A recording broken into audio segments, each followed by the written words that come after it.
अस्सलाम वालेकुम नाज़रीन। आज की हमारी कहानी का मौजू है एक भेड़िया और एक इंसान की अमर प्रेम कहानी।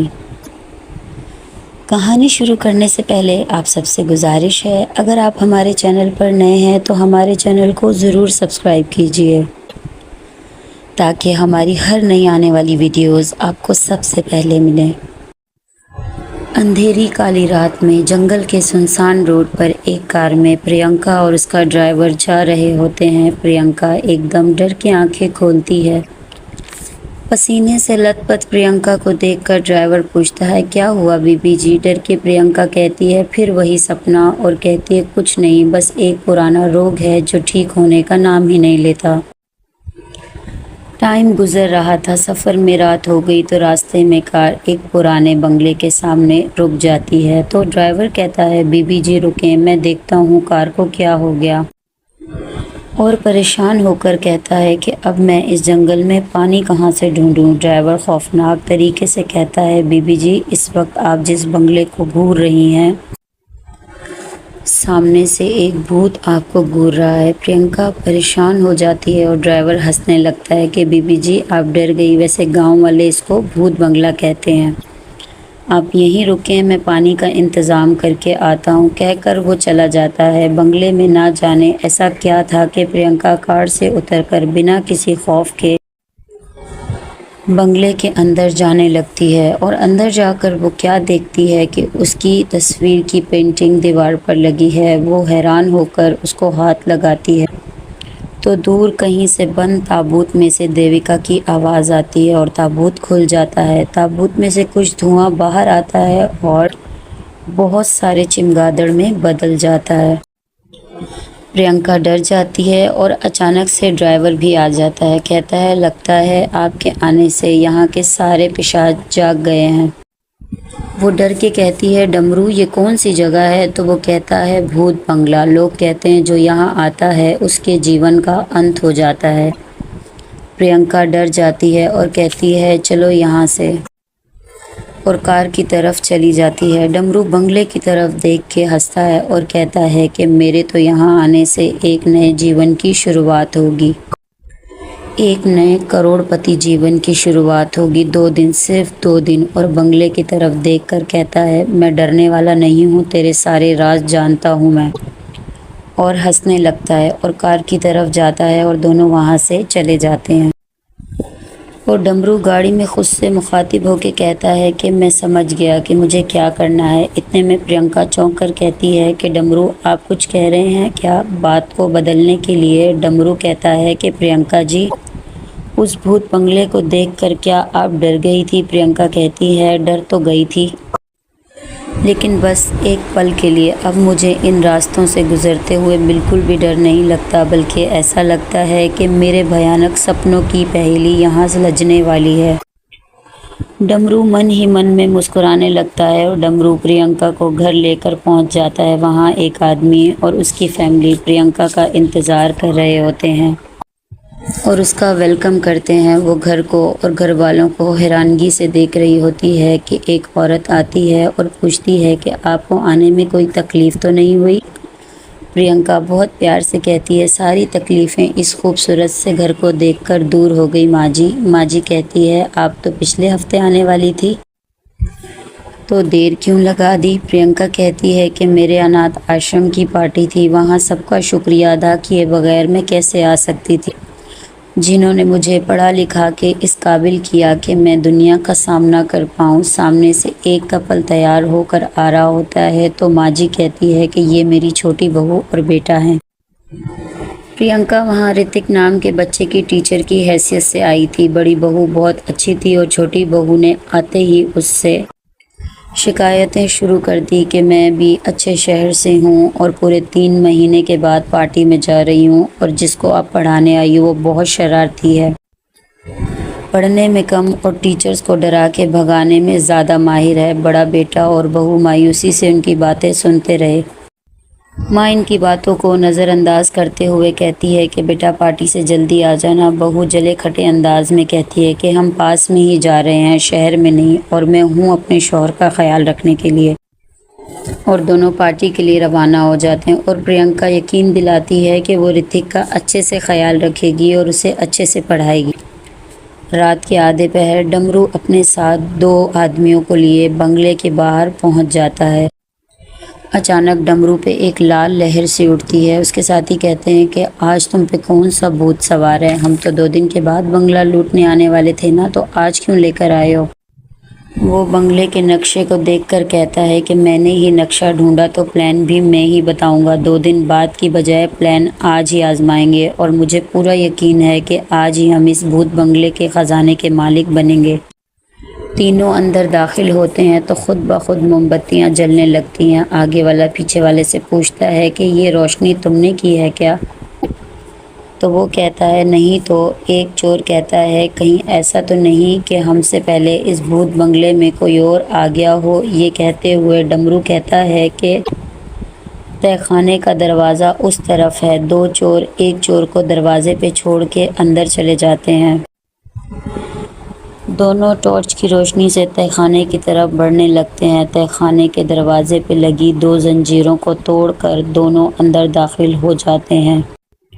जैसे ही अंदर जाते हैं खौफनाक चमगादड़ इन पर हमला कर देते हैं। दोनों डर डर के आगे बढ़ते हैं और संदूक के पास पहुंचकर डमरू कहता है कि हीरे इसी संदूक में हैं और कहता चल जल्दी जल्दी चाबी निकाल। वो चाबियों का गुच्छा निकाल कर अलग अलग चाबियों से संदूक खोलने की कोशिश करता है। डमरू कहता है जल्दी कर। वो कहता है नहीं खुल रहा किसी भी चाबी से।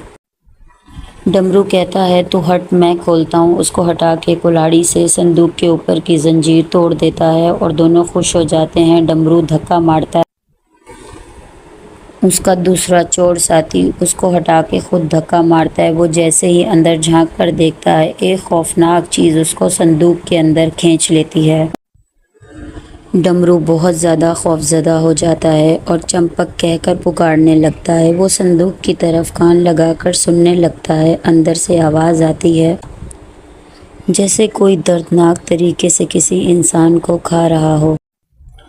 वो खौफज़दा होकर अपने दोस्त चंपक के बारे में सोचता है और एकदम से अंधेरे से भरे संदूक से लाल आंखें नज़र आती हैं। डमरू खौफ से चिल्लाता हुआ बाहर की जानिब भागता है और बाहर जाकर कहता है बिट्टू भाग यहाँ से जल्दी। बिट्टू समझता है कि सारे हीरे डमरू ने ले लिए और अब यहाँ से भागना चाहता है। वो समझता है कि डमरू ने चंपक को मार दिया है और भागता हुआ संदूक की तरफ जाता है। जैसे ही संदूक खुलता है अंदर से कोई भयानक सी चीज़ उसको भी अंदर खींच लेती है। अब डमरू अकेला रह जाता है।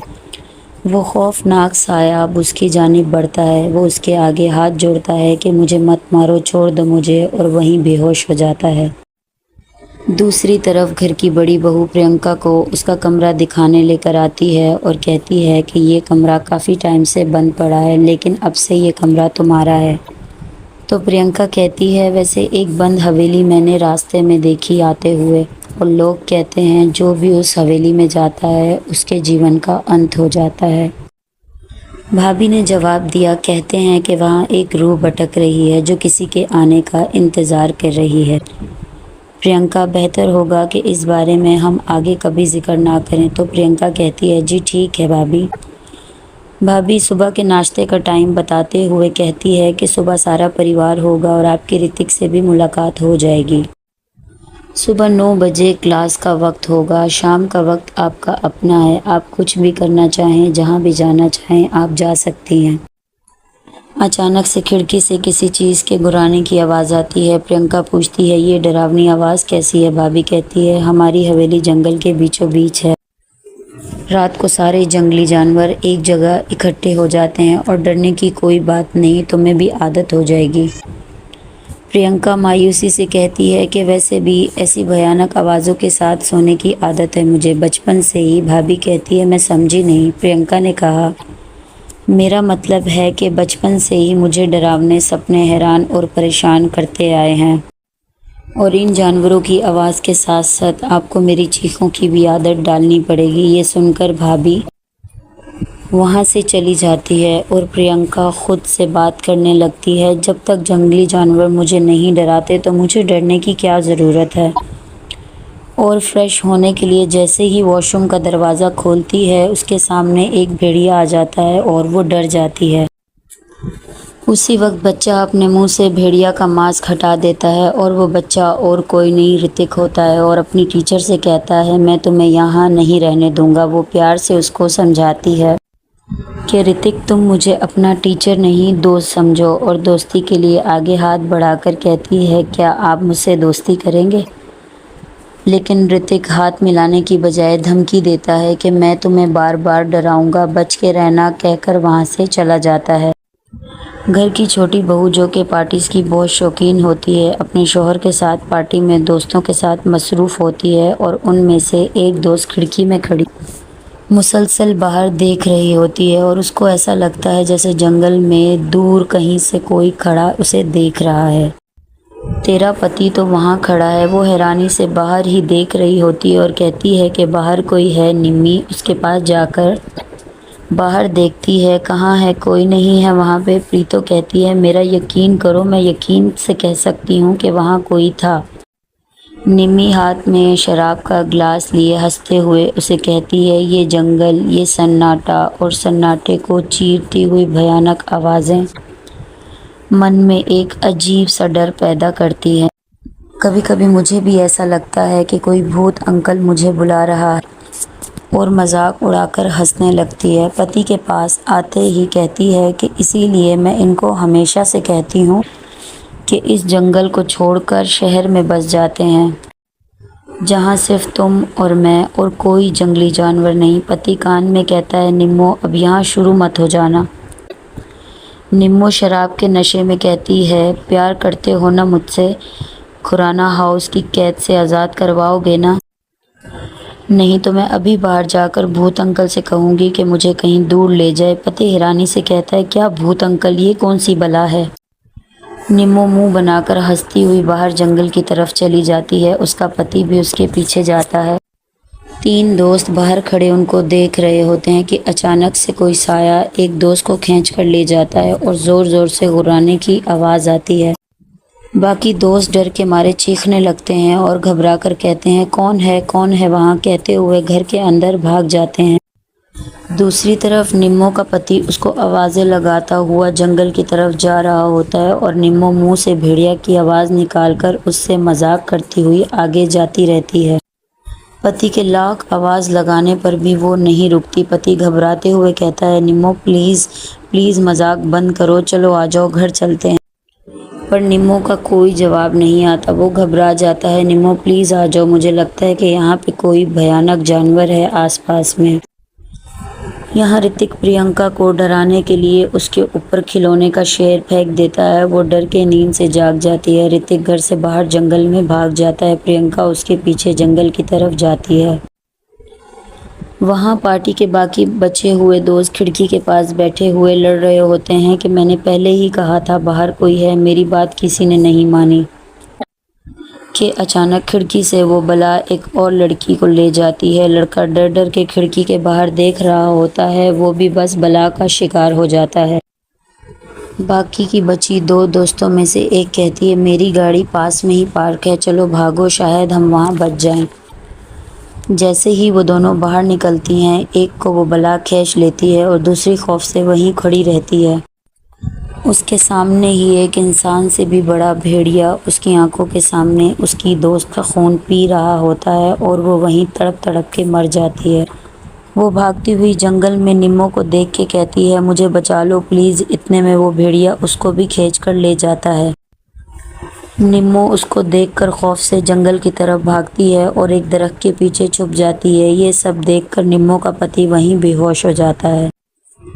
अब सिवाय प्रियंका के भेड़िया को कोई जीता जागता इंसान नज़र नहीं आता। वो आहिस्ता आहिस्ता प्रियंका की तरफ बढ़ रहा होता है। प्रियंका की तरफ भेड़िया को बढ़ता देख के दरख्त के पीछे बैठी निम्मो बड़ा सा पत्थर उठाकर भेड़िया को मारती है कि उसका ध्यान प्रियंका से भटक जाए और ख़ुद दूसरे दरख्त के पीछे छुप के बैठ जाती है और चैन का सांस लेती है कि अब सामने भेड़िया नहीं है। पर अचानक ही भेड़िया उसके सामने आ जाता है, उसको पकड़ लेता है। वो चिल्ला के अपने पति को आवाज़ लगाती है लेकिन प्रियंका को उसकी आवाज़ आती है। वो भी उसकी तरफ भाग कर देखती है तो भेड़िया उसको काट के दूर फेंक देता है और प्रियंका की तरफ देखने लगता है।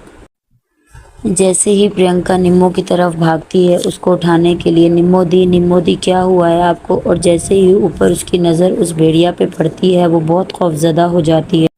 वो उसकी तरफ खौफ से देख ही रही होती है कि अचानक से एक जीप रुकती है। उसकी तेज़ रोशनी उस भेड़िया की आंखों पर पड़ती है तो वो वहीं रुक जाता है। जीप में बैठा आदमी उस पर गोली चलाता है और वो वहाँ से भाग जाता है।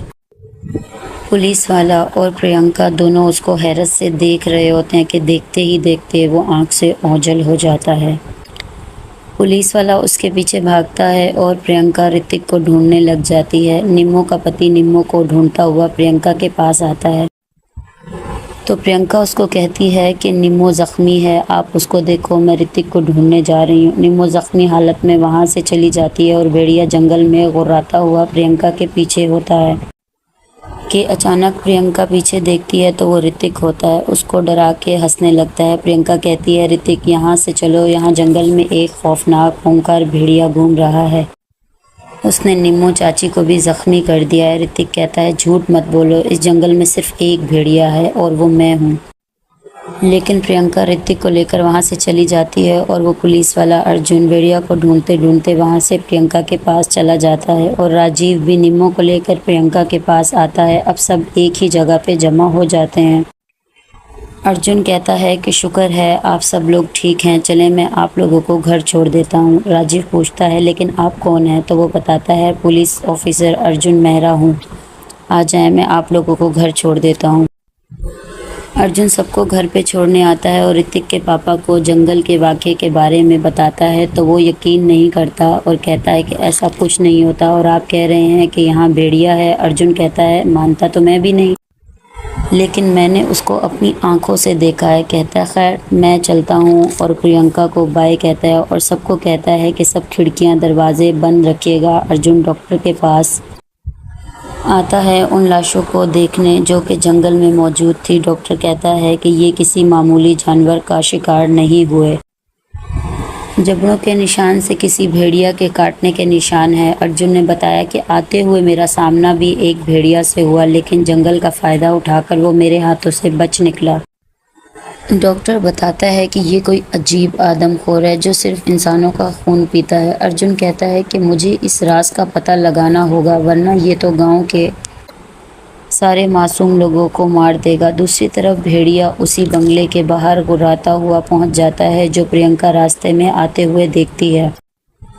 भेड़िया गुर्राता हुआ बंगले के अंदर ताबूत वाले कमरे में जाता है जहां डमरू बेहोश होता है। भेड़िया की खूंखार आवाज़ सुन के वो होश में आ जाता है और हाथ जोड़ के कहता है कि मुझे मत मारो। भेड़िया उसको ज़ोर से थप्पड़ मारता है और वो दूर जाके गिर जाता है। दूसरी तरफ डॉक्टर निम्मो को चेक करके उसके पति को कहता है कि जिस्मानी चोट तो कम है, लेकिन गहरा सदमा पहुंचा है। परेशानी से राजीव कहता है, डॉक्टर साहब शाम तक मेरी निम्मो होश में आ जाएगी ना? डॉक्टर तसल्ली देकर कहता है, जी बिल्कुल, शाम तक ठीक हो जाएंगी। जैसे ही राजीव डॉक्टर को छोड़ने के लिए जाने लगता है तो अचानक निम्मो भेड़िया में बदलने लग जाती है। अजीब सी आवाज़ सुनकर राजीव जैसे ही पलट कर देखता है तो निम्मो बिल्कुल ठीक बेड पे सो रही होती है। किचन में ऋतिक की माँ नाश्ता बना रही होती है। अचानक निम्मो आकर उसे डरा देती है और कहती है, भाभी आज हम साथ में नाश्ता बनाएं। वो कहती है, ठीक है, और फिर अचानक निम्मो वहाँ से गायब हो जाती है। वो हैरानी से इधर उधर देखने लगती है तो फ्रिज ज़ोर ज़ोर से हिलने लगता है। वो डर डर के फ्रिज का दरवाज़ा खोलती है तो ज़ोर से चीखने लगती है।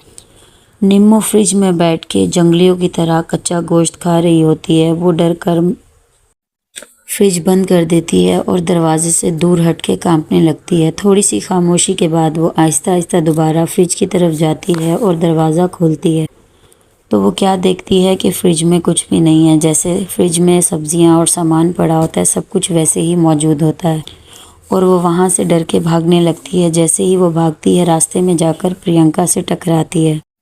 प्रियंका भाभी से पूछती है कि क्या हुआ भाभी, आप इतने ज़ोर से चिल्लाई क्यों? भाभी डर डर के कहती है कि इस घर में कुछ गड़बड़ हो रहा है, कुछ तो ज़रूर है। और दोनों निम्मो के कमरे में जाते हैं तो देखते हैं कि निम्मो सो रही होती है। भाभी हैरानी से कहती है, ऐसा कैसे हो सकता है? निम्मो तो अभी नीचे किचन में थी। प्रियंका कहती है, लेकिन भाभी ये तो बहुत गहरी नींद में सो रही।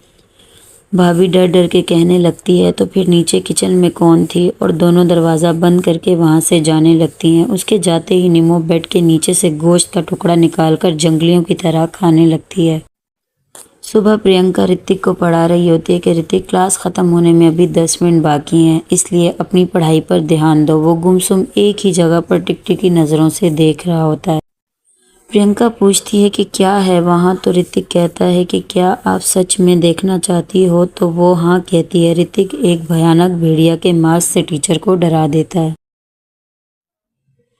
और तंजिया लहजे में कहता है, तो टीचर कैसा लगा आपको मेरा आज का सबक? तो मेरी क्लास ख़त्म होती है, अब गुड बाय। और वहाँ से जैसे ही जाने लगता है प्रियंका हाथ पकड़कर बिठा देती है और कहती है, अगर तुम्हारे पास और भी कोई दरवाजे हैं तो उनको खोल दो, मैं ज़रूर इनको आज़माना चाहूँगी, लेकिन ये मेरी क्लास है और ये ख़त्म तब होगी जब मैं कहूँगी। ऋतिक टीचर को गुस्से से देखने लगता है और कहता है, मैं तुमसे नफ़रत करता हूँ, लेकिन प्रियंका उसको देखती है और मुस्कुराती रहती है। दूसरी तरफ घर के सब लोग एक जगह बैठे होते हैं। बड़ी माँ पूछती है, दिन के 12 बज गए लेकिन निम्मी मैडम अब तक सोकर नहीं आई। राजीव कहता है, लगता है माँ डॉक्टर के दिए हुए इंजेक्शन से निम्मी की तबीयत बहुत ज़्यादा बिगड़ चुकी है, इसलिए वो आराम कर रही है। इतने में ऋतिक के पापा गुस्से से पूछते हैं कि क्या आप लोगों को मालूम है कि डबरू कहाँ मर गया है? इतने दिन से कहीं नज़र नहीं आ रहा। वो नौकरानी को बुलाता है और पूछता है, क्या तुम जानती हो कि डमरू कहाँ है? तो नौकरानी कहती है, नहीं साहब जी, मुझे नहीं मालूम कि डमरू कहाँ है। तो उसको कहता है, ठीक है तुम चली जाओ, और घर वालों से कहता है कि डमरू एक बार घर आ जाए तो मैं मार मार के उसकी खाल उधेड़ दूंगा। बड़ी बहू कहती है, मुझे लगता है माँ जी, देवरानी जी की तबीयत ठीक नहीं है, अगर आपकी इजाज़त हो तो क्या मैं उनका नाश्ता उनके कमरे में ले जाऊँ? इतने में निम्मी लहराती हुई सीढ़ियों से साड़ी पहनकर नीचे आती है और अपने शौहर की गोद में बैठ जाती है और कहती है, मैंने सोचा कि आज कुछ नया सूट पहनकर नीचे आया जाए। इतने में उसकी सास कहती है कि क्या तुम्हें शर्म लिहाज बिल्कुल ख़त्म हो गया है कि घर वालों के सामने किस तरह से पेश आना चाहिए, बड़ों के सामने किस तरह बात की जाती है, किस तरह बैठा जाता है। निम्मो, क्या तुम्हें बिल्कुल तमीज़ नहीं? और राजीव, बिजनेस में तो तुम हाथ बटा नहीं सकते, तो कम से कम अपनी बीवी को तो कंट्रोल कर सकते हो ना। राजीव निम्मो से कहता है, चलो निम्मो, तुम्हारी तबीयत ठीक नहीं है, हम कमरे में चलते हैं। तो निम्मो अपने शौहर के मुंह पर ज़ोरदार थप्पड़ मारकर कहती है कि मेरे अंदर के जानवर को सिर्फ एक असली मर्द ही काबू में कर सकता है, और वहाँ से भागने लगती है। उसका पति और उसका जेठ दोनों मिलकर उसको पकड़ने लगते हैं तो वो वहाँ बेहोश हो जाती है और उसकी सास उसको घूर घूर के देख रही होती है। इतनी देर देखने के बाद कहती है कि ये हमारी निम्मो नहीं है, इसको न जाने क्या हो गया है। जब से उस जानवर ने इस पर हमला किया है, इसके अंदर बहुत बदलाव आ गया, शायद इसको कोई बहुत गहरा सदमा पहुंचा है। सब घर वाले निम्मो के लिए बहुत ज़्यादा परेशान बैठे होते हैं। दूसरी तरफ प्रियंका ऋतिक को गार्डन में ले जाती है और पूछती है कि क्या तुम मेरे दोस्त नहीं बन सकते? इतने में ऋतिक गार्डन की तरफ भागता है और कहता है, पहले मुझे पकड़ कर बताओ तो मैं बताऊंगा। और वो भागते भागते भूतिया बंगले की तरफ जाने लगता है। प्रियंका उसको बहुत रोकती है, आवाज़ें लगाती है कि ऋतिक उस तरफ मत जाओ, वो जगह ठीक नहीं है, वो भूत बंगला है, वहाँ जाना तुम्हारे लिए ठीक नहीं है। लेकिन बिना वो प्रियंका की आवाज़ सुने उस बंगले में दाखिल हो जाती है। प्रियंका जैसे ही उस बंगले में दाखिल होती है, बंगले में एक हलचल सी होने लगती है और ऋतिक एक कमरे में चला जाता है। जैसे ही ऋतिक कमरे में जाता है, प्रियंका उसके साथ जाती है। वो दरवाजे के पीछे छुप जाता है। प्रियंका अंदर जैसे ही दाखिल होती है, ऋतिक बाहर से दरवाज़ा बंद करके वहाँ से भाग जाता है। प्रियंका ज़ोर ज़ोर से दरवाज़ा बजा बजा कर थक जाती है, लेकिन ऋतिक नहीं सुनता और वहाँ से चला जाता है। और वो खिड़की के ज़रिए एक जगह भागने की कोशिश करती है, लेकिन वो किसी और कमरे में दाखिल हो जाती है। तो वो अपना नाम नहीं बताता, बस इतना कहता है कि फ़िलहाल तो आप मुझे अपना शुभचिंतक ही समझें। तो प्रियंका उसको कहती है कि ये तो भूत बंगला है, बहुत से लोग यहाँ कहते हैं कि यहाँ कोई आत्मा भटकती है जिसको किसी का इंतज़ार है। तो वो नौजवान कहता है कि मुझे इस बात का इल्म नहीं, मैं तो आज ही बाहर से आया हूँ। प्रियंका कहती है, सॉरी, माफ़ कीजिएगा, मैं यहाँ एक बच्चे की शरारत की वजह से फंस गई हूँ और वो अब मुझे मिल नहीं रहा। तो वो कहता है कि नहीं, मुझे तो ऐसा लगता है कि यहाँ जैसे आप किसी के लिए आई हों और कोई आपका मुंतज़िर हो। वो उसकी बात को काटते हुए वहाँ से भागने लगती है और कहती है, सॉरी, मुझे ऋतिक को ढूंढना है, बाय। और वो ऋतिक को आवाज़ लगाते लगाते बंगले से बाहर चली जाती है, लेकिन उसको ऋतिक कहीं भी नज़र नहीं आता। वो सोचती है कि शायद ऋतिक घर चला गया हो, तो वो घर जाने की तरफ दौड़ती है। जैसे ही वो घर के दरवाजे के पास पहुंचती है वो किसी से टकरा जाती है और डर जाती है और आगे डमरू होता है। कहता है, डरे मत बीबी जी, मैं हूँ डमरू। अभी प्रियंका डमरू से पूछने ही वाली होती है कि डमरू तुम इतने दिन से कहाँ थे कि इतने में बड़े साहब आ जाते हैं और गुस्से से डमरू से पूछते हैं कि तुम इतने दिन से कहाँ मरे हुए थे, नज़र क्यों नहीं आ रहे थे।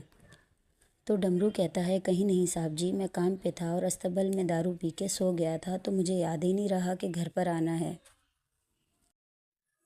तो साहब जी उसको कहते हैं कि चलो अंदर चलो, इंस्पेक्टर साहब ने तुमसे कुछ सवालात करने हैं। जैसे ही वो अंदर लेकर जाते हैं तो इंस्पेक्टर साहब उनसे पूछते हैं कि डमरू ये बताओ कि तुम इतने दिन से कहाँ थे। डमरू वही जवाब देता है कि मैं अस्तबल में दारू पी के सो गया था। पुलिस वाला गुस्से से डमरू से दोबारा पूछता है कि सही बताओ कि तुम कहाँ थे, और अचानक से भेड़िया का मास्क उसके मुंह पे फेंक देता है।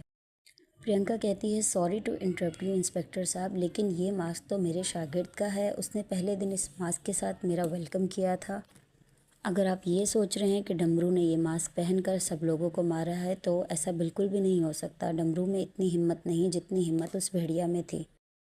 प्रियंका की बात को नज़रअंदाज करते हुए डमरू से दोबारा इंस्पेक्टर साहब वही सवाल करता है कि ये बताओ कि तुम कहाँ गए थे। चलो ठीक है, मान लिया कि तुम कहीं काम कर रहे हो, तो मुझे ये बताओ कि तुम काम कहाँ करते हो। जैसे ही प्रियंका डमरू की साइड लेकर बात करने लगती है, उनके बोलने से पहले ही बड़े साहब कहते हैं कि देखें प्रियंका जी, आप हमारे घर के मामले के बीच में ना ही बोलें तो बेहतर है। प्रियंका वहीं खामोशी इख्तियार कर लेती है और पुलिस वाला डमरू से दोबारा वही सवाल पूछता है कि देखो डमरू, बिना झूठ बोले मुझे ये बता दो कि तुम कहाँ थे, और अगर तुम काम करते हो तो कहाँ काम करते हो। अभी डमरू अपने मुंह से अल्फाज निकालता ही कि उससे पहले जो है दरवाजे से एक आवाज़ आती है कि ये हमारे लिए काम करता है, ये हमारे पास काम करता है इंस्पेक्टर साहब। इंस्पेक्टर के साथ साथ घर के सब लोग दरवाजे की तरफ मुतवज्जे हो जाते हैं और देखते हैं कि वो कौन है। पुलिस वाला उनसे पूछता है कि आपकी तारीफ़। तो वो बताता है कि हम युवराज सिंह हैं और पास वाली हवेली में रहते हैं और आज ही विलायत से आए हैं। माँ जी उनको देखकर और दीवार पे लगी तस्वीर को देखकर कहते हैं, अरे आपकी शक्ल तो हूबहू युवराज सिंह की तस्वीर से मिलती है। हमारा ख़ानदान आपके ख़ानदान को पुरखों से जानता था, मेरे स्वर्गवासी पति ने मुझे बताया था।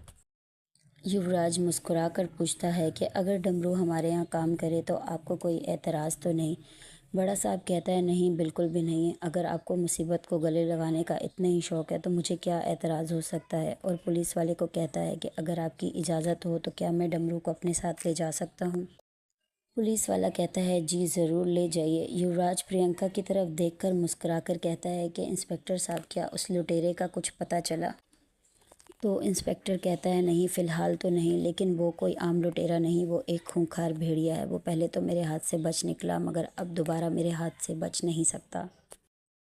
युवराज प्रियंका को मुस्कुराता हुआ देखकर डमरू को लेकर वहां से चला जाता है। 12 बजे के करीब बंगले के अंदर से भयानक आवाज़ें आने लगती हैं। जंगल में दो लोग जा रहे होते हैं कि अचानक भेड़िया उन पर हमला कर देता है।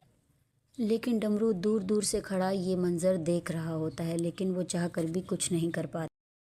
यहाँ प्रियंका को दोबारा वही डरावने सपने परेशान कर रहे होते हैं कि वो एकदम से नींद से उठती है और उसको वही खूंखार आवाज़ सुनाई देती है। तो वो परेशान हो जाती है कि ये क्या बात हुई, जागने पर भी मुझे यही आवाज़ें क्यों सुनाई दे रही हैं। वो आवाज़ की तरफ मुतवज्जा होकर जैसे ही खिड़की के पास जाती है तो नीचे देखती है कि गार्डन में निम्मो जंगल की तरफ जा रही है और उसके सामने भेड़िया भी खड़ा है। तो वो भागते हुए जाती है और निम्मो को धक्का देकर गिरा देती है। जैसे ही वो निम्मो को धक्का देती है तो निम्मो वहाँ बेहोश हो जाती है और उसका पति भागते हुए आता है और निम्मो को उठा लेता है। जैसे ही उसका पति निम्मो को उठाता है, इतने में भेड़िया आता है और प्रियंका पर हमला करता है और उसको जंगल की तरफ खींच के ले जाता है।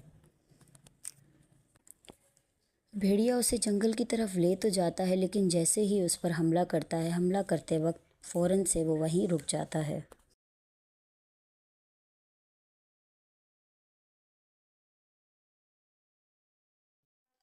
प्रियंका चिल्ला चिल्ला कर वहीं बेहोश हो जाती है। दूसरी तरफ निम्मो किसी के काबू में नहीं आ रही होती। अपने पति से कहती है, छोड़ दो मुझे, मुझे उसके पास जाने दो। मैं दिलो जान से उसकी हो चुकी हूँ, मेरी रूह तक उसकी ग़ुलाम है। उसका पति उसको कहता है कि निम्मो तुम्हें क्या हो गया, तुम उस दरिंदे के बारे में ऐसी बातें क्यों कर रही हो, मैं तुम्हारा पति हूँ और तुम इस घर की बहू हो। ये सब सुनने के बाद निम्मो ज़ोर ज़ोर से रोने लगती है। इतने में बड़ा भाई भाभी और घर के सब लोग आ जाते हैं और बड़ा भाई गुस्से से कहता है कि तुम दोनों बेवकूफ़ों की वजह से हम 2 रातों से सो नहीं पाए। राजीव रो रो कर बड़े भाई को बताता है, देखे ना भाई साहब, मेरी निम्मो को क्या हो गया है, निम्मो कैसी कैसी बातें कर रही है। तो बड़ा भाई कहता है कि मुझे पूरी बात बताओ कि आखिर हुआ क्या। बड़े भाई के पूछने पर राजीव बताता है कि रात को निम्मो नींद में जंगल में चली गई थी और प्रियंका जी ने आकर भेड़िया से जान बचाई। इतने में भेड़िया प्रियंका जी को उठाकर ले गया और मैं निम्मो को लेकर घर पर आ गया। तो बड़ा भाई ज़ोरदार थप्पड़ मारकर कहता है कि भेड़िया प्रियंका जी को उठाकर ले गया और तुम ये बात हमें अब बता रहे हो। माँ, मुझे समझ में नहीं आता कि आखिर हमारे पूरे ख़ानदान में ये बेवकूफ़ कैसे पैदा हो गया। इतनी बड़ी बात हो गई और इसने हमें बताना भी गवारा नहीं समझा। बड़ा भाई फ़ौरन एसपी साहब को कॉल करता है और बताता है कि एसपी साहब, आप प्लीज़ जल्दी से पूरी फ़ोर्स लेकर आ जाएं, वो भेड़िया प्रियंका जी को उठा कर ले गया है। यहाँ एसपी साहब अपनी पूरी फ़ोर्स के साथ जंगल में फैल जाता है और भेड़िया प्रियंका को उठाकर जंगल के एक कोने में जाकर लिटा देता है और प्रियंका को यूं ही होश आ जाता है। प्रियंका को जैसे ही होश आता है वो भेड़िया की तरफ देखकर ज़ोर ज़ोर से चिल्लाने लगती है और उससे हाथ जोड़कर कहती है कि मुझे मत मारो, मुझे जाने दो। हैरत की बात तो ये है कि भेड़िया प्रियंका को ले तो जाता है लेकिन उसको मारता नहीं। भेड़िया हैरानगी से प्रियंका की आवाज़ सुन रहा होता है। जैसे ही वो प्रियंका की तरफ बढ़ता है, एसपी साहब फ़ौरन से आकर जल्दी से प्रियंका को वहाँ से हटा देते हैं। पुलिस वाला अपने साथ घर के लोगों को भी लेकर आता है। भेड़िया पुलिस के सारे लोगों को तकरीबन मार चुका होता है। इतने में एसपी साहब सबको गाड़ी में बिठाते हैं और कहते हैं कि आप यहाँ से चले जाएं, मैं इसको देख लूँगा। लेकिन प्रियंका इस चीज़ से इनकार करती है। वो कहती है कि नहीं, एसपी साहब ने हमारी जान बचाई है और हम इस दरिंदे के बीच उनको अकेला छोड़कर नहीं जा सकते।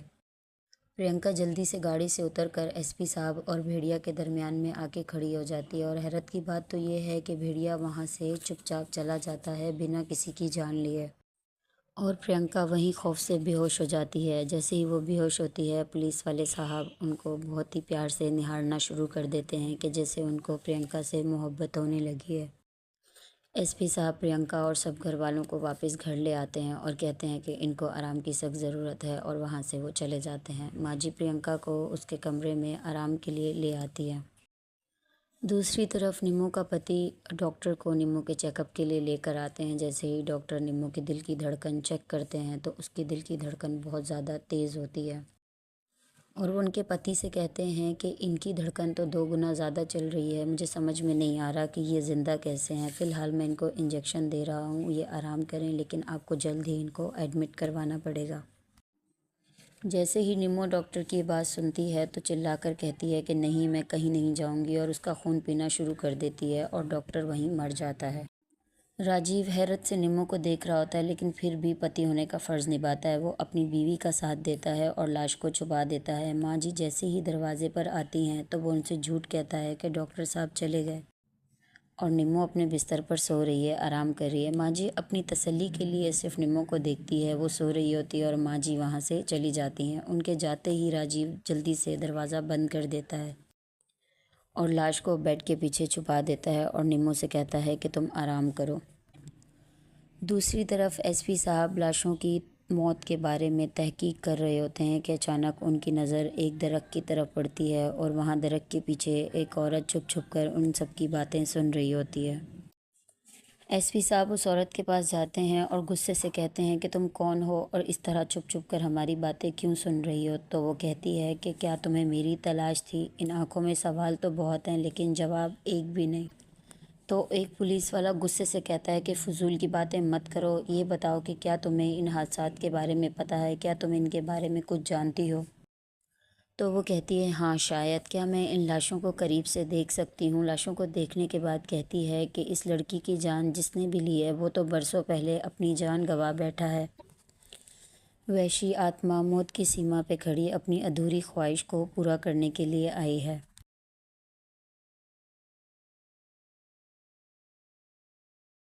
पुलिस वाला तंज़िया लहजे में उस औरत को कहता है कि अच्छा, तुम्हें लगता है कि इन सबको एक आत्मा ने मारा है और तुम्हें लगता है हम तुम्हारे इस मजाक पे यकीन कर लेंगे? तो वो कहती है कि बरसों पहले लोग इन सब बातों पर यकीन करते थे और समझते थे, लेकिन आज के दौर में ये डरावना सच एक डरावनी कहानी बनकर रह गया है। लेकिन ये काम किसी बिगड़ी हुई आत्मा का ही है। पुलिस वाला कहता है कि नहीं, ये काम किसी आत्मा का नहीं, ये एक खूंखार दरिंदे भेड़िया का है। तो वो औरत हैरानी से कहती है कि एक लड़की है जिसे उस भेड़िया ने नहीं मारा और एक लड़की है जो उसकी हो चुकी है। मैं उन दोनों लड़कियों से ही मिलना चाहती हूँ, तभी मैं तुम्हारी कोई मदद कर पाऊँगी। तो पुलिस वाला उसे गुस्से से कहता है कि हमें तुम्हारी मदद की कोई ज़रूरत नहीं है, ये पुलिस वालों का काम है और उनको करने दो, और ये भूत प्रेत की कहानियाँ जाकर गांव में किसी बच्चों को सुनाना। और वो गुस्से से चिल्ला के कहती है कि ये तांत्रिक विधियाँ बच्चों का खेल नहीं है। जब तुम्हें हकीकत मालूम होगी तब तुम्हें मेरी बातों पर यकीन आएगा। देख लेना, कल शाम तक तबाही के काले बादल पूरे गांव पर छा जाएंगे। पुलिस वाला उसकी बातों को नज़रअंदाज करके वहां से चला जाता है। दूसरी तरफ माँ जी और भाभी प्रियंका की तबीयत पूछने के लिए आते हैं और कहते हैं कि शुक्र है कि तुम उस दरिंदे के चंगुल से बच निकली।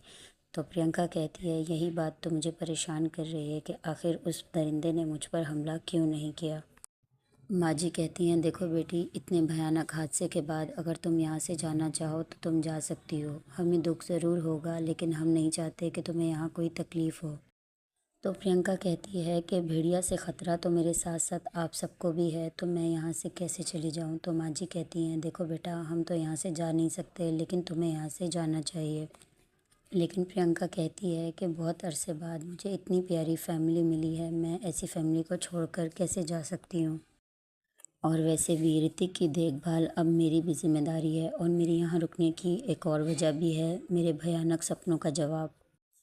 ये भेड़िया, ये जंगल, ये भयानक सपने और मेरी किस्मत का मुझे यहाँ लेकर आना, क्या पता इन सब का एक ही कनेक्शन हो। और माँ जी, मुझे अपने इन सारे सवालों के जवाब भी तो चाहिए है ना, इसलिए मैं यहाँ से कहीं नहीं जाऊँगी। और दूसरी तरफ हमेशा की तरह ऋतिक को शरारत सूझती है। वो एक प्लास्टिक का कीड़ा लिए नीमो चाची के कमरे में उनको डराने के लिए जाता है कि अचानक नीमो बच्चे की तरफ देखकर कहती है, कैसे हो नन्हे शैतान, और वो भेड़िया की शक्ल में तब्दील होती है। ऋतिक डर के मारे दूर जा गिरता है। जैसे ही वो डर के मारे उठने की कोशिश करता है तो वो नीमो चाची के बेड के नीचे एक लाश देखता है। वो डर के मारे चिल्लाता हुआ बाहर जाता है और कहता है, माँ पापा जल्दी आइए, नीमो चाची के बेड के नीचे लाश है। उसका बाप गुस्से से कहता है कि देखो, मैं पहले ही बहुत परेशान हूँ और मज़ीद इस तरह का मजाक करके मुझे परेशान मत करो। लेकिन उसकी माँ थोड़ी फ़िक्रमंद होती है और कहती है, चलें देख लेते हैं, अगर बच्चा कह रहा है तो देखने में क्या है, और वैसे भी 2 दिन हो गए हमने निम्मो को देखा भी नहीं। दोनों उसके कमरे में जाते हैं और निम्मो कहती है, कैसे हैं आप लोग मुझे देखने आए हैं या इस नन्हे शैतान की बात पर यकीन करके मेरे बेड के नीचे लाश देखने आए हैं। उसका बाप जैसे ही बेड के नीचे देखता है तो बेड के नीचे कुछ भी नहीं होता, और निम्मो खिड़की की तरफ मुस्कुरा कर देखती है तो उसका पति लाश को घसीट कर कहीं ले जा रहा होता है। दोनों माँ बाप ऋतिक को लेकर वहाँ से चले जाते हैं और उसका बाप उसको सज़ा देता है कि आज तुम पूरा दिन अपने कमरे से बाहर नहीं निकलोगे। दूसरी तरफ प्रियंका बाहर टहलने के लिए जाती है तो उसको ऐसा लगता है कि जैसे जंगल में कोई है। वो कौन है पुकार कर जंगल के दरमियान पहुँच जाती है। वो चलते चलते उस भूत बंगला की तरफ पहुंच जाती है और मुस्कुराकर कहती है, अरे ये तो युवराज जी का घर है, चले मैं उनसे मिलकर जाती हूँ। साथ ही दरख्त के पीछे छुपा डमरू ये कहता है कि अरे मैंने तो ये आवाज़ इसलिए निकाली थी कि प्रियंका जी को यहाँ से दूर ले जा पाऊँ, लेकिन वो तो इसी तरफ चली गई। वो अंदर चली जाती है, दरवाज़ा बजाती है तो दरवाज़ा खुद ब खुद खुल जाता है। वहाँ इसको कोई नज़र नहीं आता तो वो आवाज़ लगाती है, युवराज जी, युवराज जी। तो अंदर से डमरू आ जाता है। तो डमरू कहता है, प्रियंका जी आप यहाँ। तो प्रियंका कहती है, हाँ मैं गुज़र रही थी तो मुझे ऐसा लगा जैसे कोई मेरा पीछा कर रहा है। तो डमरू कहता है, ये जंगल है, यहाँ कुछ भी हो सकता है, रात होने को है और आपके लिए ये ख़तरे से खाली नहीं, आपको यहाँ से जाना चाहिए। तो प्रियंका कहती है कि बस करो डमरू, मुझे इतना भी नहीं डराओ, और वैसे भी मुझे यहाँ क्या ख़तरा हो सकता है, अब तो यहाँ इंसान रहते हैं, भूत नहीं। और तुमने और साहब ने साथ मिलकर इस घर का तो हुलिया ही बदल दिया। प्रियंका की आहट सुनते ही ताबूत का दरवाज़ा खुल जाता है। काफ़ी देर इंतज़ार करने के बाद प्रियंका डमरू को कहती है, युवराज जी कहाँ हैं, क्या वो बिज़ी हैं। तो डमरू कहता है, जी आजकल वो बहुत बिज़ी होते हैं, आप अभी जाएं, जब वो फ्री होंगे तो मैं उनको बता दूंगा कि आप आई थी। जैसे ही वो जाने लगती है दरवाजे से युवराज जी आ जाते हैं और कहते हैं कि आप आई और हमसे मिले बगैर ही जा रही हैं। तो वो प्रियंका को रोकते हुए कहता है कि देखें, आपके आने से यहाँ के तमाम चिराग जल उठे हैं, आपकी मुस्कुराहट से इस घर को महका दें। आई हैं तो थोड़ी देर रुक जाएं, हमें बहुत अच्छा लगेगा। युवराज आंखों से डमरू को इशारा करता है तो डमरू वहाँ से चला जाता है और युवराज प्रियंका से पूछता है कि हम शहर गए थे, वापस आए तो पता चला कि आप पर हमला हुआ है, अब आप कैसी हैं। तो प्रियंका ने सब बताया कि अगर एसपी अर्जुन ना होते तो उस भेड़िया ने तो मुझे मार ही डालना था, सब उनकी मेहरबानी है। लेकिन एक बहुत अजीब बात है कि उस भेड़िया ने मुझे मारा क्यों नहीं। उस भेड़िया को देखकर मुझे ऐसा महसूस हुआ जैसे वो मुझे पहचानता है और मैं भी उसको जानती हूँ, पर मेरा भला क्या रिश्ता हो सकता है उस आदमखोर जानवर से। तो युवराज उसकी बात को नज़रअंदाज करते हुए कहता है, वैसे हमारे पास भी एक अजीब चीज़ है आपको दिखाने के लिए, और कहता है कि आप दंग रह जाएंगी जैसे हम दंग रह गए थे। तो प्रियंका को एक कमरे की तरफ ले जाता है और कहता है कि दिल थाम कर अंदर जाइएगा, क्योंकि जब आप उसको देखेंगी तो चौंक जाएंगी। वो जैसे ही कमरे में दाखिल होती है तो उसको वो कमरा सजा हुआ मिलता है। युवराज कहता है कि ये कमरा मुझे ऐसे ही मिला जैसे 200 साल से किसी का इंतज़ार कर रहा हो, और सामने एक तस्वीर लगी होती है जो हूबहू प्रियंका जैसी होती है। वो कहती है, ऐसा कैसे हो सकता है, 200 साल पहले कोई लड़की बिल्कुल मेरे जैसी कैसे हो सकती है। युवराज कहता है, यही अजूबा तो मैंने आपको दिखाना था, देविका नाम है इनका। तो वो खुशी से कहती है, अरे ये तो मैं हूँ, मुझे तो यकीन ही नहीं हो रहा कि कोई लड़की 200 साल पहले बिल्कुल मेरे जैसी कैसे हो सकती है। तो युवराज कहता है, क्या आपने हमारे पूर्वज की डायरी पढ़ी। हमारे पूर्वज युवराज और देविका एक दूसरे से बहुत मोहब्बत करते थे। शादी की बात हुई और कुछ टाइम बाद इनकी मृत्यु हो गई। प्रियंका परेशानी से पूछती है, कैसे। तो युवराज कहता है कि वो एक दर्दनाक दास्तां है, एक एक्सीडेंट में वो चल बसी, अपने युवराज को अकेला छोड़कर चली गई और युवराज वो सदमा बर्दाश्त नहीं कर सका और फिर वो भी चला गया। प्रियंका इंतहाई अफसोस से कहती है कि ये तो बहुत बुरा हुआ। युवराज इंतहाई दर्द भरी आवाज़ में प्रियंका से पूछता है कि आपको इस तस्वीर को देखकर, इस कमरे को देखकर कुछ याद नहीं आता। तो प्रियंका कहती है, नहीं, मैं इस कमरे में पहली बार आई हूँ ना। और कहती है, युवराज जी बहुत देर हो गई है, मुझे लगता है कि अब मुझे चलना चाहिए। तो युवराज कहता है, जी मैं आपको छोड़ देता हूँ। तो प्रियंका कहती है, नहीं, डमरू है ना, वो मुझे छोड़ देगा। तो वो कहता है, चलें ठीक है। प्रियंका जाते जाते कहती है, मुझे हैरत है कि 200 साल पहले मेरे जैसी लड़की का इस घर में आना जाना था। तो युवराज कहता है कि आप दोबारा आएंगी तो मैं आपको अपने परिवार के बारे में बताऊंगा। तो प्रियंका कहती है कि मैं देविका के बारे में और जानना चाहूँगी। तो युवराज मुस्कुराकर प्रियंका की तरफ देखने लगता है और प्रियंका वहाँ से चली जाती है। तो युवराज देविका की तस्वीर को देखकर देविका से बातें करने लगता है और कहता है कि तुम आ गई मेरे पास, तुम लौट कर आ गई, हमारे प्यार ने तुम्हें यहाँ बुलाया है, लेकिन तुम हमें भूल कैसे गई, तुम अपने युवराज को कैसे भूल सकती हो। वो ज़ोर ज़ोर से रोने लगता है और चिल्लाने लगता है कि तुम हमें कैसे भूल सकती हो, तुम अपने युवराज को कैसे भूल सकती हो। रोते हुए गुस्से में वो अपने कमरे के सारे शीशे तोड़ देता है। दूसरी तरफ प्रियंका अपने कमरे में ड्रेसिंग टेबल के सामने खड़ी अपने बाल बना रही होती है कि अचानक से उसको लगता है कि खिड़की के पास से कोई गुजर गया है। तो वो वहाँ जाकर देखने लगती है। जैसे ही वो खिड़की के पास जाती है तो अनजाना हाथ उसके गले को पकड़ लेता है और वो ज़ोर ज़ोर से चिल्लाने लगती है और दूर जाकर गिरती है। उठने के बाद जैसे ही उसकी नज़र शीशे में पड़ती है तो वो निम्मो को भेड़िया की हालत में देखती है। वो निम्मो निम्मो चिल्लाती हुई बिल्कुल ड्रेसिंग के पास पहुंच जाती है। जैसे ही वो ड्रेसिंग टेबल के पास पहुंचती है, शीशे में से निम्मो अपना हाथ निकालकर उसको गले से पकड़ लेती है और कहती है कि तुमने कल मेरे प्यार को मुझसे अलग किया, आज मैं तुम्हें तुम्हारी ज़िंदगी से अलग कर दूंगी। अस्सलाम वालेकुम दोस्तों, भेड़िया और इंसान की एक अमर प्रेम कहानी का अगला हिस्सा सुनने से पहले आप सबसे गुजारिश है कि आप हमारे चैनल को सब्सक्राइब, लाइक और शेयर कर लीजिए ताकि हमारी हर नई आने वाली कहानियों की अपडेट आपको मिलती रहे। जैसे ही निम्मो प्रियंका को गले से पकड़ती है तो वो ज़ोर से चिल्लाने लगती है और निम्मो प्रियंका को ज़ोर से दूर धक्का देती है जैसे ही प्रियंका उठकर शीशे की तरफ देखती है तो शीशे में कोई नहीं होता। वो डर के मारे रोने लगती है और कहती है कि ये क्या हो रहा है मेरे साथ, क्या मैं जागते हुए भी सपने देखने लगी हूँ। और ख़ुद से बात करके कहती है कि नहीं, ऐसा नहीं हो सकता, मेरी आंखें धोखा खा सकती हैं लेकिन मुझे जो दर्द महसूस हो रहा है वो गलत नहीं हो सकता। इन अजीब घटनाओं के पीछे क्या राज हो सकता है। वो खिड़की से बाहर देखती है तो जंगल में सामने भेड़िया होता है। प्रियंका तंग आकर खुद से कहती है आखिर कौन है ये और क्या चाहता है, और निम्मो के लिए परेशान होकर कहती है कि अगर निम्मो फिर से बेकाबू होकर इसके पास चली गई तो गज़ब हो जाएगा। और निम्मो के कमरे में जाती है और उसके पति को कहती है कि बाहर भेड़िया घूम रहा है और निम्मो जी को नींद में चलने की आदत है, तो आप उनका ख्याल रखिएगा। तो उसका पति कहता है कि जी बिल्कुल, आप बिल्कुल भी परेशान ना हो, मैं इसका ख्याल रखूँगा और आज रात निम्मो अपने कमरे से बिल्कुल भी बाहर नहीं जाएगी। प्रियंका के जाते ही निम्मो की हालत देखकर उसका पति भी परेशान होता है, क्योंकि वो अपनी पत्नी को बहुत बुरे तरीके से रस्सियों से बांध कर रखता है।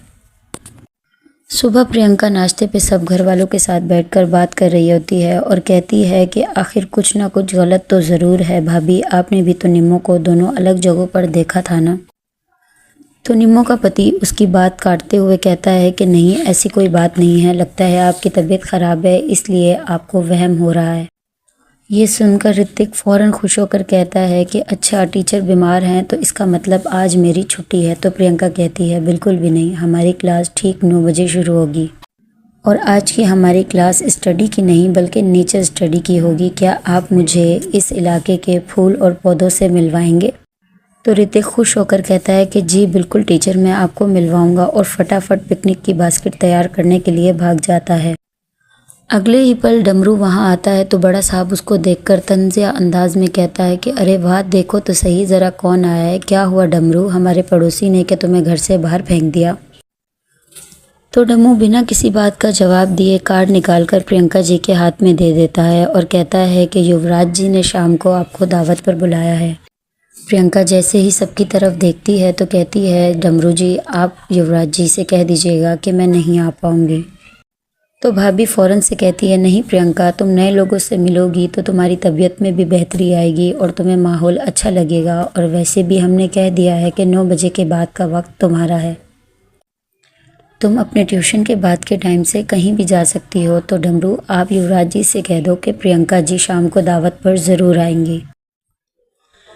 अस्सलाम वालेकुम दोस्तों, प्रियंका और उसके भयानक सपनों का राज जानने के लिए और हमारे साथ जुड़े रहने के लिए आप सबसे गुजारिश है कि अगर आप हमारे चैनल पर नए हैं तो हमारे चैनल को ज़रूर सब्सक्राइब कीजिए, ताकि हमारी हर नई आने वाली वीडियोस का नोटिफिकेशन आपको सबसे पहले मिले।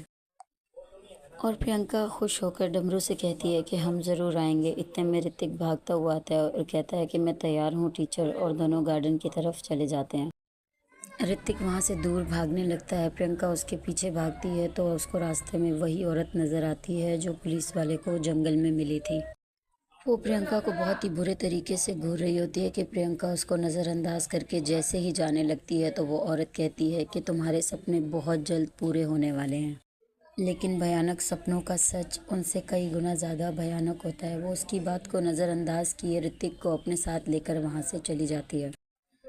दूसरी तरफ माँ जी आती है और अपने बेटों से कहती है कि आज मंदिर से आते वक्त एक अजीब सी घटना हुई। मुझे रास्ते में एक तांत्रिका मिली जो पहले कभी नहीं मिली थी। उसने मुझे कहा कि इस घर पे एक प्रेत का साया है, और कहती है कि जो दिन ब दिन बढ़ता चला जा रहा है, और उस प्रेत को निकालने के लिए वो यहाँ आने की इजाज़त मांग रही थी। तो बेटा कहता है कि माँ, आपने उस ढोंगन की बात पे कैसे भरोसा कर लिया, जबकि छोटा बेटा निम्मो का पति काफ़ी परेशान नज़र आ रहा होता है। माँ, आप ऐसे कैसे कर सकती हैं, आप किसी पर भी ऐसे भरोसा कैसे करके किसी को भी अपने घर में लेकर आ सकती हैं। फ़ौरन से वो औरत चिल्लाकर कहती है कि मौत के इन वहशी बादलों ने तुम्हारे घर को घेर रखा है। ये सुनते ही कमरे में लेटी निम्मो फ़ौरन ही आँखें खोलती है। वो औरत कहती है कि तुमने एक बिगड़ी हुई आत्मा को इस घर में पनाह दे रखी है, और मुझे जो इतनी बड़ी तांत्रिका है जो तुम्हें बचाने के लिए आई है, तुम उसे रोकते हो। ये कहकर वो निम्मो के कमरे की तरफ कुछ मंत्र पढ़ती हुई चली जाती है, और निम्मो भी उसकी तरफ खुद ब खुद खींची चली जाती है। वो जैसे ही उसके सर पे हाथ रखती है तो निम्मो कांपने लगती है और वहीं गिर जाती है। तो वो तांत्रिका कहती है कि अब ये तुम्हारी छोटी बहू नहीं रही। आज आधी रात के बाद इसकी प्रेत की शक्ति बढ़ जाएगी। उस समय ये तुम सब लोगों की लाशों के ढेर कर देगी। तो माँ जी कहती है कि निमो अजीब हरकतें ज़रूर कर रही है, लेकिन आप जो ये कह रही हैं उस पर यकीन करना मुश्किल है।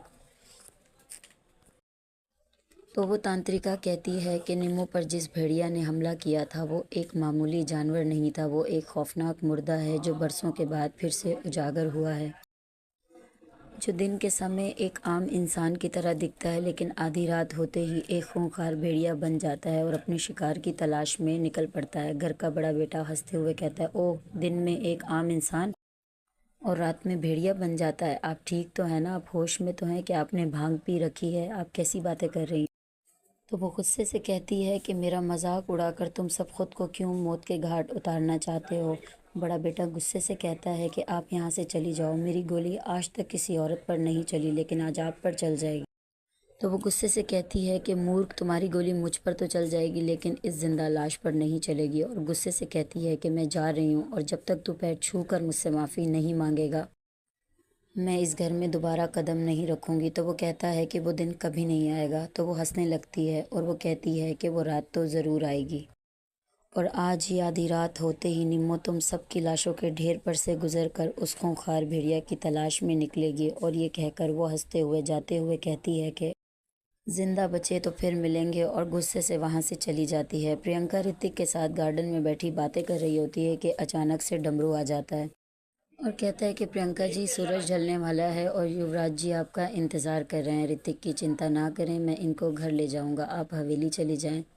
दूसरी तरफ बड़ी बहू और माँ जी आपस में बात कर रहे होते हैं कि हमें लगता है कि युवराज जी की प्रियंका में ख़ास दिलचस्पी है। तो माँ जी कहती है, क्यों नहीं, प्रियंका है ये इतनी अच्छी लड़की। कभी कभी हमें लगता है कि अगर प्रियंका हमारी बहू होती तो कितना अच्छा होता। निम्मो छुप के इनकी बातें सुन के आग बगोला हो जाती है और कहती है कि 2 दिन नहीं हुए इसे आए हुए और इसने सबका दिल जीत लिया। ऐसी क्या बात है उस लड़की में? फिर खुद से ही कहती है कि ये तो इसका दिल निकाल के खाने के बाद ही पता चलेगा। निम्मो किचन में जाकर नौकरानी से कहती है कि मुझे बहुत भूख लगी है और नौकरानी का बाजू पकड़कर उसके बाजू को काट लेती है। नौकरानी ज़ोर से चिल्लाती है, शोर करती है तो घर के सब लोग आ जाते हैं। निम्मो को रोकते हैं पर वो कहती है कि मुझे बहुत भूख लगी है।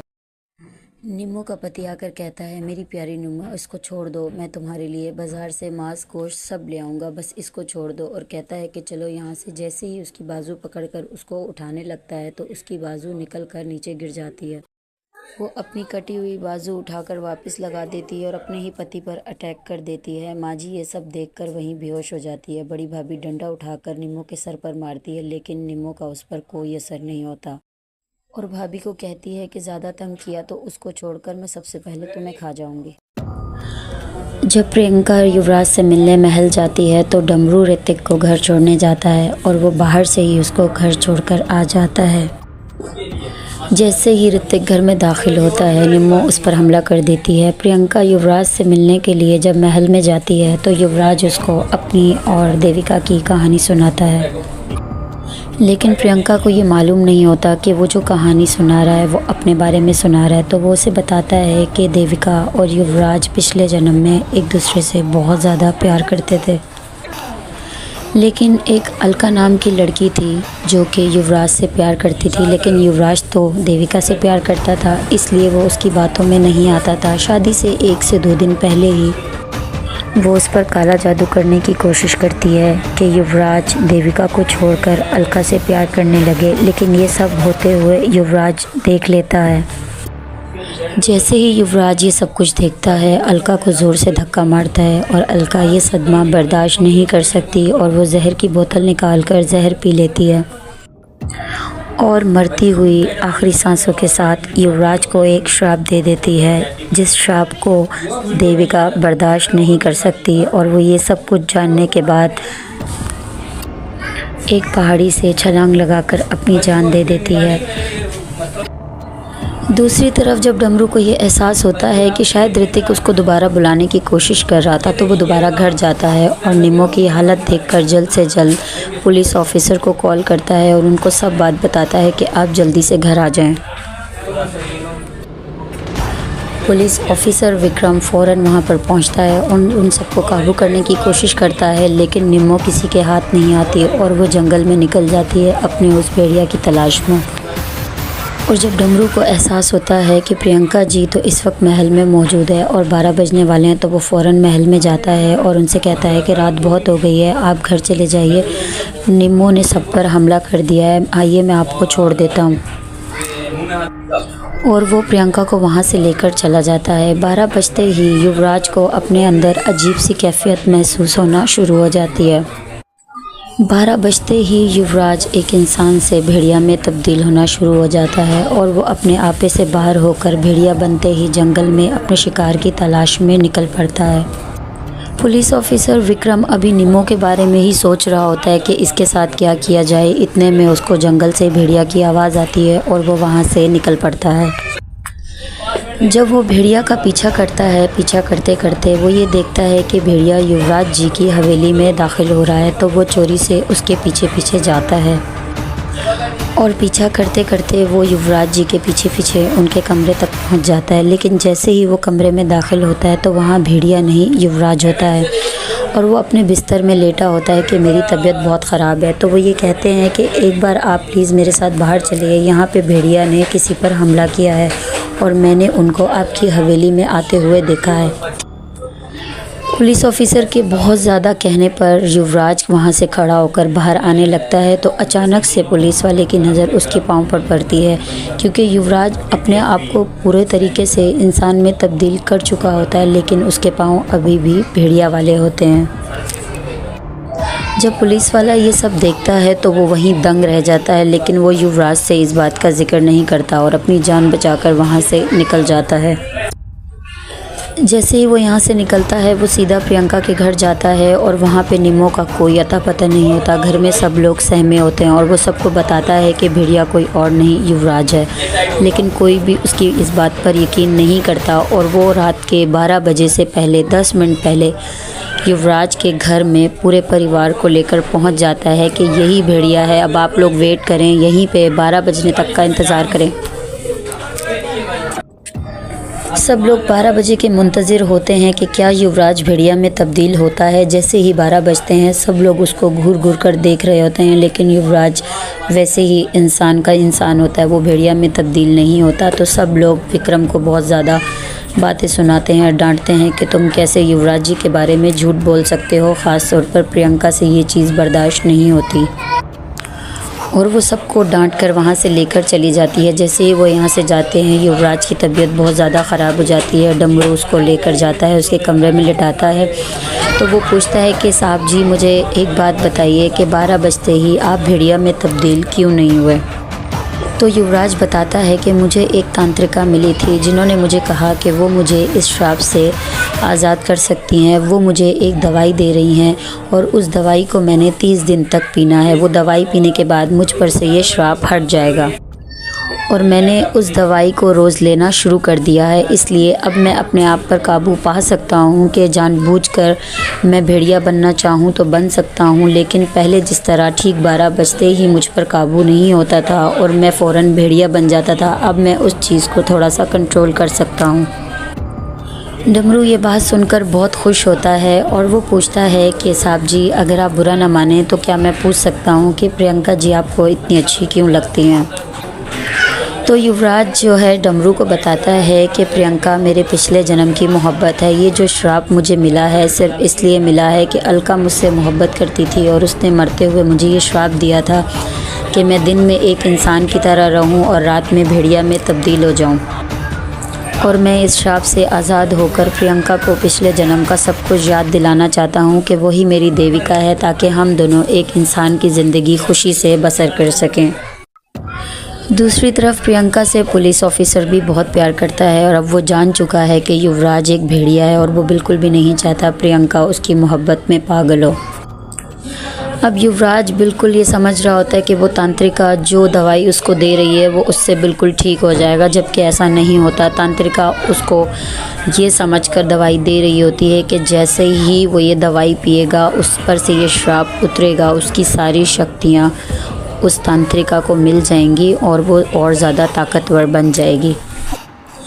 बेशक वो अपने इस मकसद में कामयाब हो भी जाती, लेकिन जैसे ही वो आखिरी खुराक युवराज को देने वाली होती है, निम्मो आकर उसकी खुराक पर से हाथ मारकर वो दवाई गिरा देती है। जैसे ही वो दवाई गिराती है, उसके बाद जब युवराज आंखें खोलता है तो वो ख़ुद को पहचान ही नहीं सकता कि वो 100 साल से भी ऊपर बूढ़ा इंसान बन चुका होता है, जबकि उसको वो जवानी वाला जिस्म नहीं मिलता जो युवराज की शक्ल में उसको मिला था।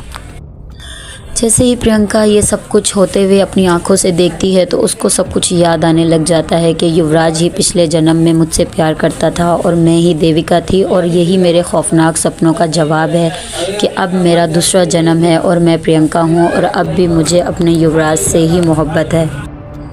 प्रियंका ये सब कुछ तांत्रिका से पूछती है कि क्या हुआ, तो तांत्रिका उसको बताती है कि ये खुराक का आखिरी दिन था, अगर वो इसको मिल जाती तो वो इस श्राप से आज़ाद हो जाता और दोबारा इंसान बन जाता। और अब वो उससे पूछती है कि अब हम इसको हल करने के लिए क्या कर सकते हैं, तो तांत्रिका बताती है कि तुम ही उसकी प्रियंका हो और तुम ही उसकी देविका थी। अगर तुम अपनी खून की चंद बूंदें इस पर डाल दो तो इसका मुर्दा जिस्म जो 100 साल से ऊपर हो चुका है दोबारा जवान हो सकता है। तो वो फ़ौरन से खंजर उठाती है और अपना हाथ काटकर खून की चंद बूंदें युवराज पर डालती है, तो उसका जो 100 साल का जिस्म था वो दोबारा जवान जिस्म में तब्दील हो जाता है। वो खुश तो बहुत होती है, लेकिन जब तांत्रिका उसे बताती है कि ये जिस्म जवानी में तब्दील ज़रूर हो चुका है, लेकिन इस पर से अब वो श्राप नहीं हटा जो कि आखिरी खुराक लेने के बाद हट सकता था। अब युवराज भी दोबारा जीवित हो जाता है और वो दोनों बहुत परेशान होते हैं, और वो तांत्रिका से पूछते हैं क्या इसका कोई और हल नहीं कि आप हमें इस श्राप से आज़ाद कर सकें। तो वो तांत्रिका कहती है नहीं, अब मैं इस बारे में कुछ भी नहीं कर सकती। जैसे वो ये कह रही होती है, निम्मो उस पर हमला कर देती है और उस तांत्रिका को मार देती है। तांत्रिका आखिरी सांसों में ये बोलते हुए मर जाती है कि आप दोनों अमर हो सकते हो अगर इस दुनिया को छोड़कर चले जाओ, क्योंकि युवराज एक श्रापित इंसान है, उसको ये श्राप आगे लेकर जाता रहेगा, वो कभी भी इंसान में तब्दील नहीं हो सकता।